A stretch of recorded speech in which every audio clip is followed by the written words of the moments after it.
Welcome back to the channel. तो आज हम देखेंगे डिजीजेस ऑफ ईस्टाचियन ट्यूब। तो ईस्टाचियन ट्यूब एक मिडिल ईयर का एक क्रूशियल पार्ट है, ठीक है। तो ईस्टाचियन का ट्यूब का जो डिजीज़ है, एक तो कॉन्जेनिटल हो सकता है। कॉन्जेनिटल डिजीज़ में से आपका आ जाता है, जैसे आपका क्लेफ्ट प्लेट में हो जाता है।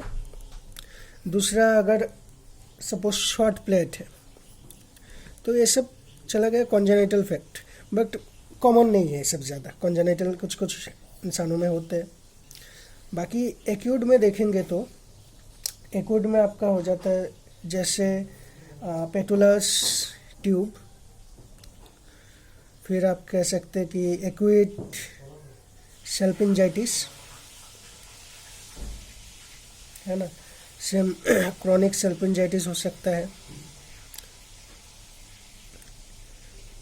तो ये सब कॉमन है। तो उसमें से अब हम फिलहाल देखेंगे, इस पार्ट में कवर होगा जो पेटुलस ओवर पेटेंट ईस्टाचियन ट्यूब है, उस डिजीज़ के बारे में। कभी कभार लॉन्ग क्वेश्चन आ जाता है डिजीज़ ऑफ ईस्टाचियन ट्यूब में, ठीक है। तो इसमें पार्ट कवर करेंगे जो पेटुलस या फिर ओवर पेटेंट ईस्टाचियन ट्यूब है। ओवर पेटेंट ई ट्यूब लिख दिया हम, ठीक है। तो इसे कैसे कैरेक्टराइज किया जाता है? तो पहला थिंग यहाँ पे सबसे कॉमन है जो है ऑब्स्ट्रक्शन ऑफ ई ट्यूब, ठीक है। ये बहुत ही ज़्यादा कॉमन है। और जो ट्यूब का पेटेंसी है, ट्यूब का जो बेसिक स्ट्रक्चर है, ठीक है, वो स्ट्रक्चर काफ़ी एबनॉर्मल होता है। Abnormal patent of the tube, ये हो गया abnormal patent of the tube. Diagnostic purpose में ये चीज़ है, इसका जो डायग्नोसिस है काफ़ी हद तक मिस हो जाता है। तो इसका जो इटियोलॉजी है, इटियोलॉजी बेसिकली क्या होता है, ईस्टाचियन ट्यूब का जो रीज़न है, पेटुलस ईस्टाचियन ट्यूब या ओवर पेटेंट ईस्टाचियन ट्यूब, इसका बेसिक रीज़न में से आ जाता है लॉस ऑफ वेट।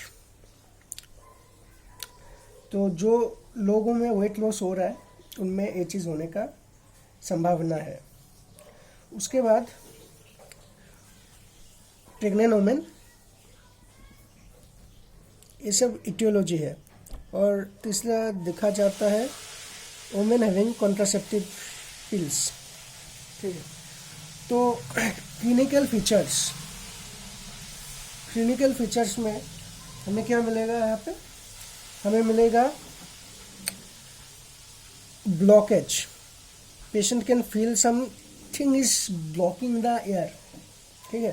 पर हेयरिंग लॉस जो होता है, hearing loss either no hearing loss और रेयर और माइल्ड हेयरिंग लॉस, ये हो गया फर्स्ट क्लिनिकल थिंग, ठीक है।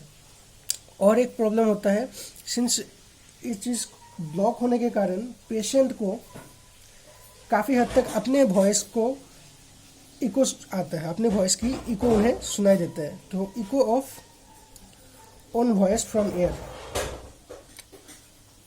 Eco of own voice in the year, ये क्लिनिकल फीचर्स हो गया।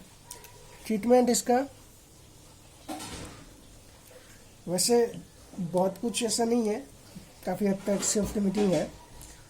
तो reassurance is important, good diagnosis, reassurance is important. Will explain the patient what is the cause behind it, not to be tensed.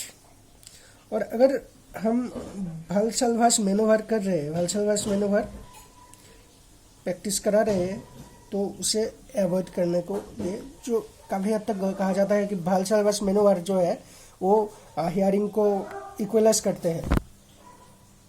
और हम वाल्सलवास मैनोवर जो है वो अलग से एक वीडियो बनाएंगे, ठीक है।